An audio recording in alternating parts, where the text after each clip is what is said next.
My name is Lily Moayeri, and I'm one of Festival Advisors contributors. I'm here with George Stavro, or George Stavropoulos, if you can pronounce it, which I can, of Sonic Lab Audio and Integral Sound. George, thank you for joining us. My pleasure. George's name may not sound familiar to most of you, but you definitely know his sound, although you might not realize it. George, why don't you describe for us what you do?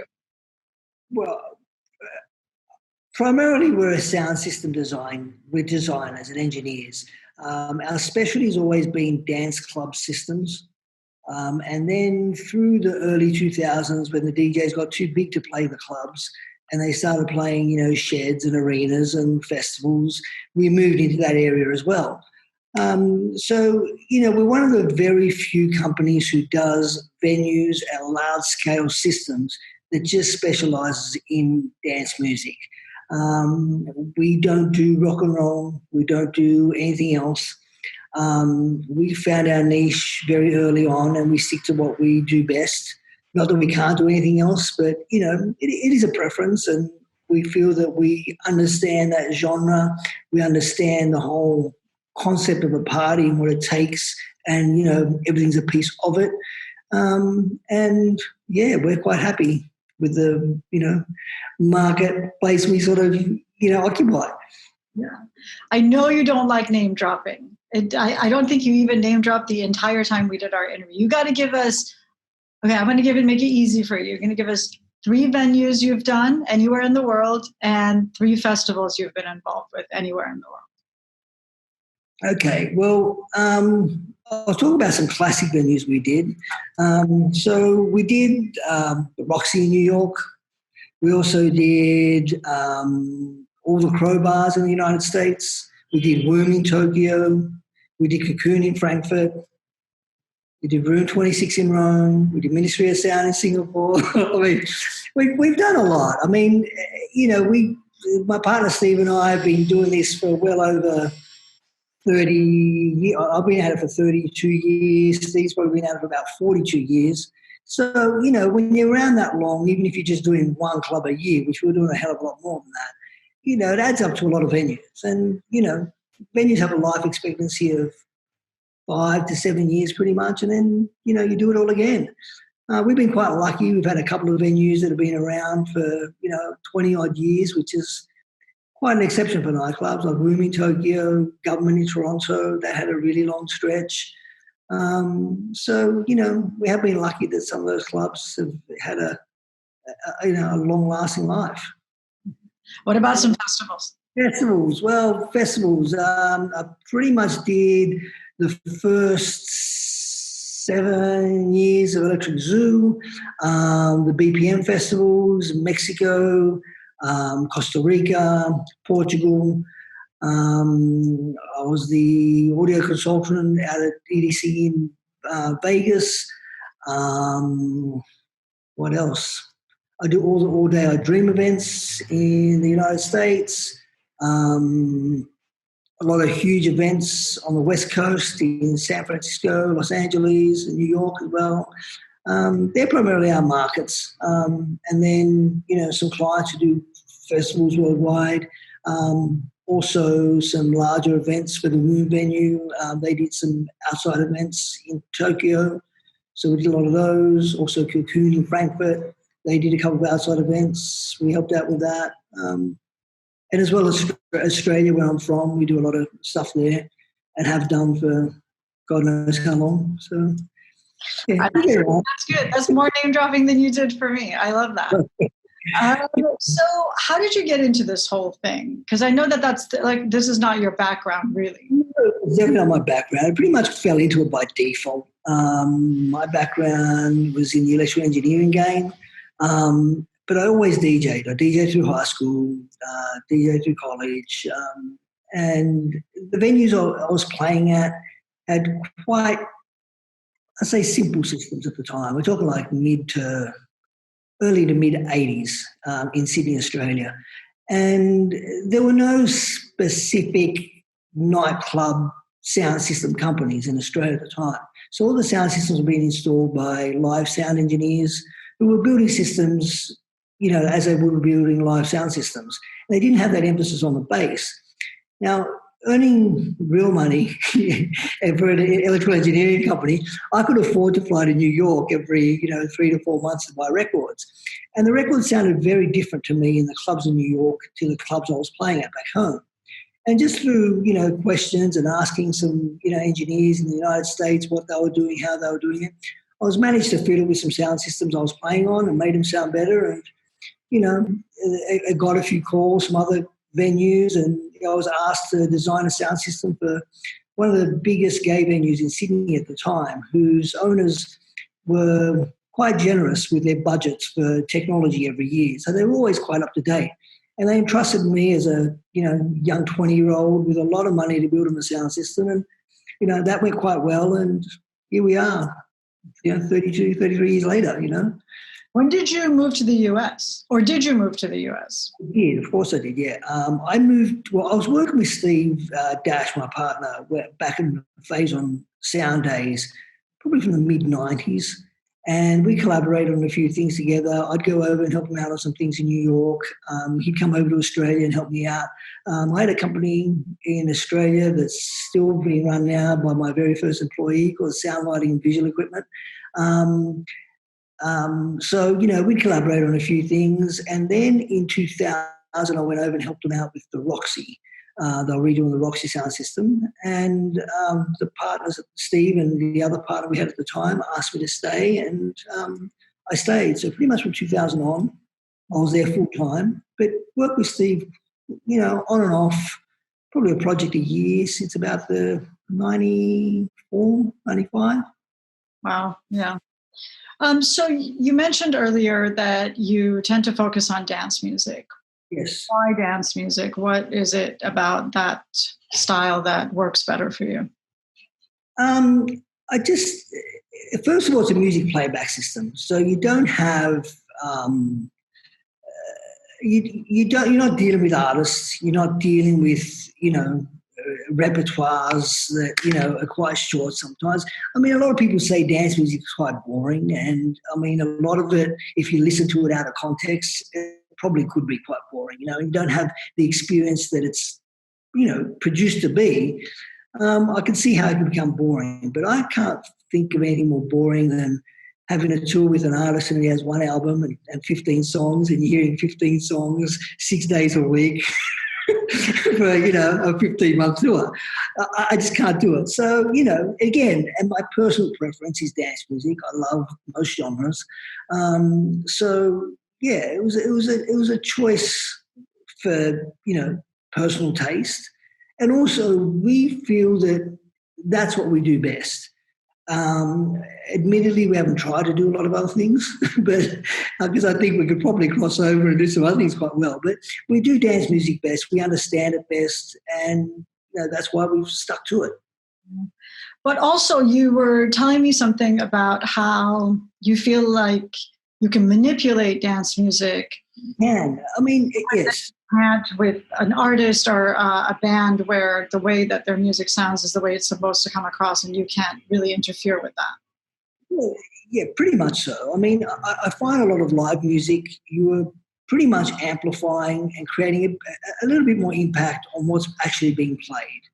You don't have the creative freedom to make the band tonally sound totally different to what they want to be sounding like, So with dance music and with what we can do, you can do things with a source, a fixed source playback that you can't do with some live stuff. So it allows us a bit more creative freedom, and I quite like doing that, and being able to manipulate it as well. It's a very different experience. When you're doing live music, a band will play for 45 minutes, maybe an hour.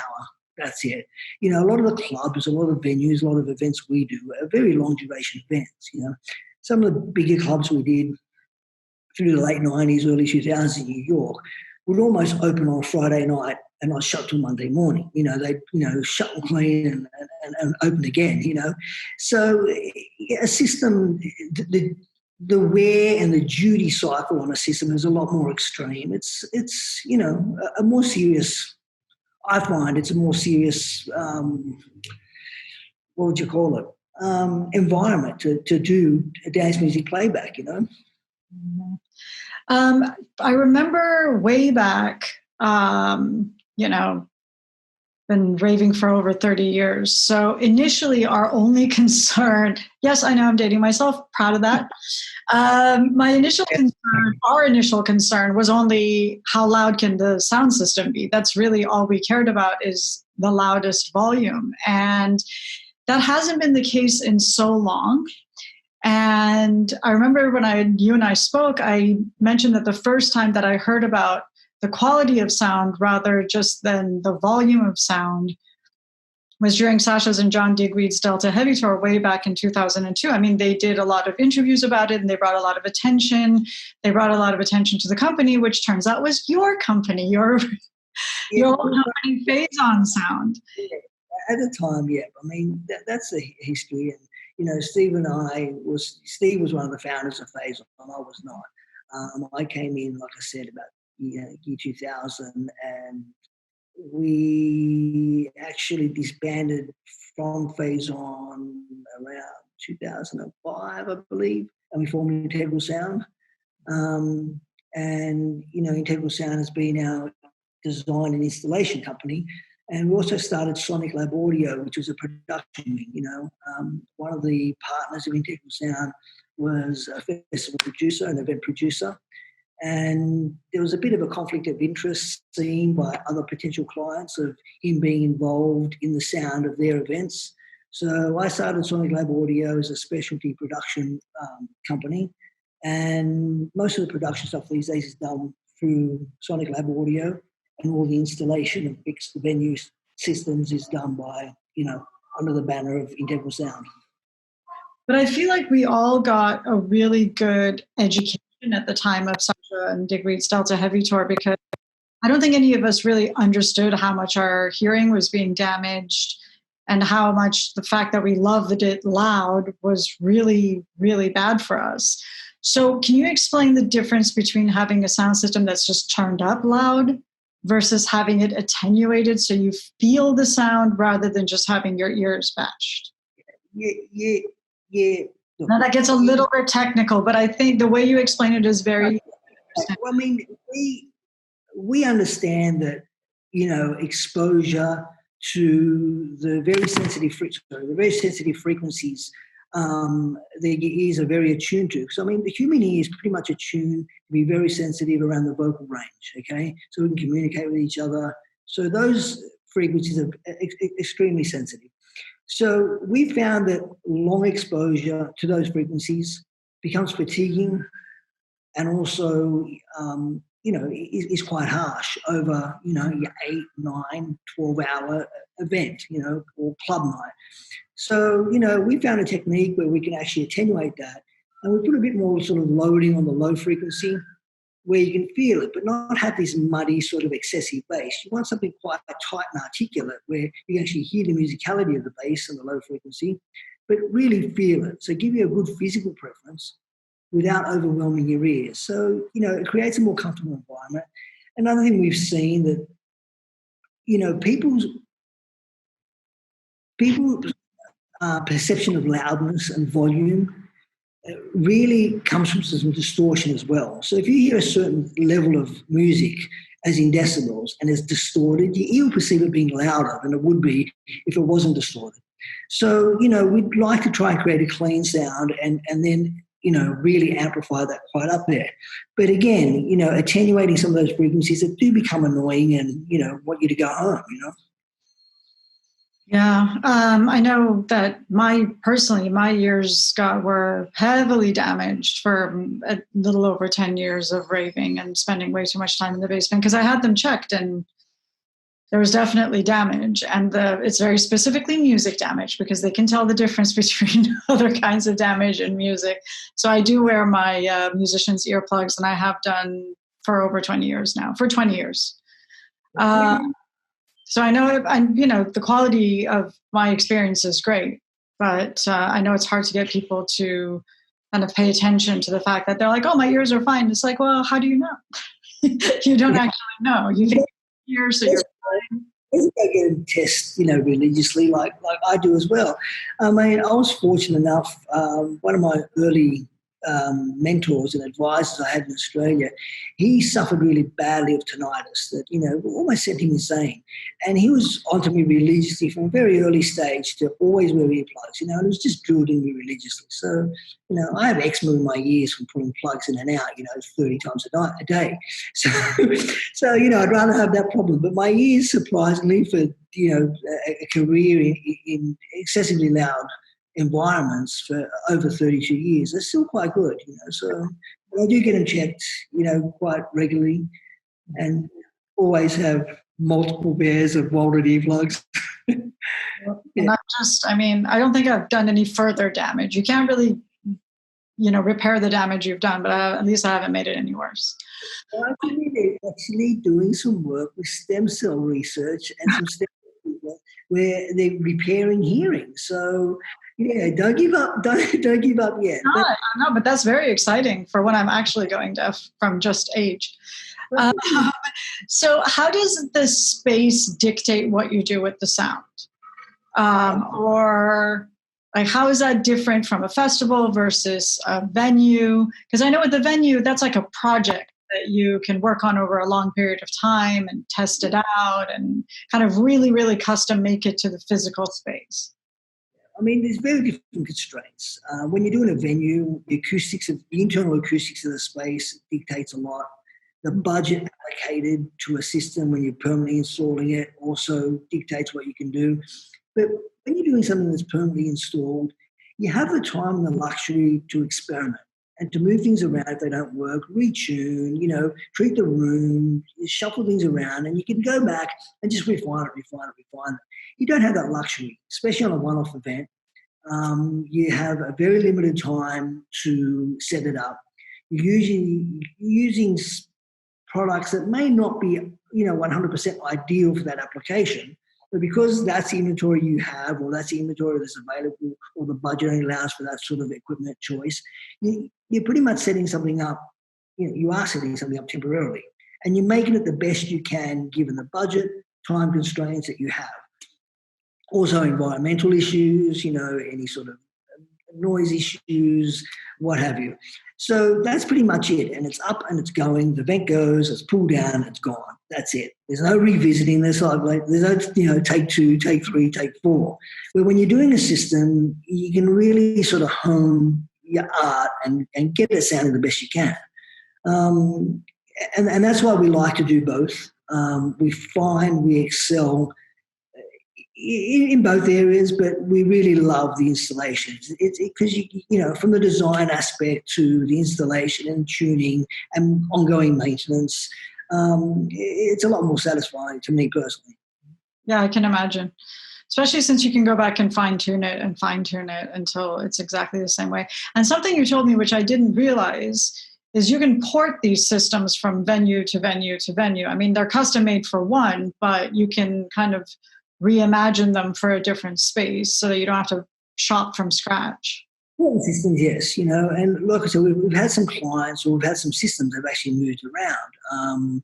One of the original Twilo system that we did ended up going to Shelter on 39th Street in Manhattan, and then from there it moved down to Hudson and Hubert in, almost Tribeca, just above Tribeca, it's above Canal there.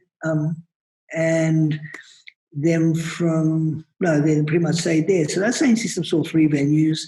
The other system we did, actually another system we did in Home in Leicester Square in London, that ended up in Sankey's. In Manchester?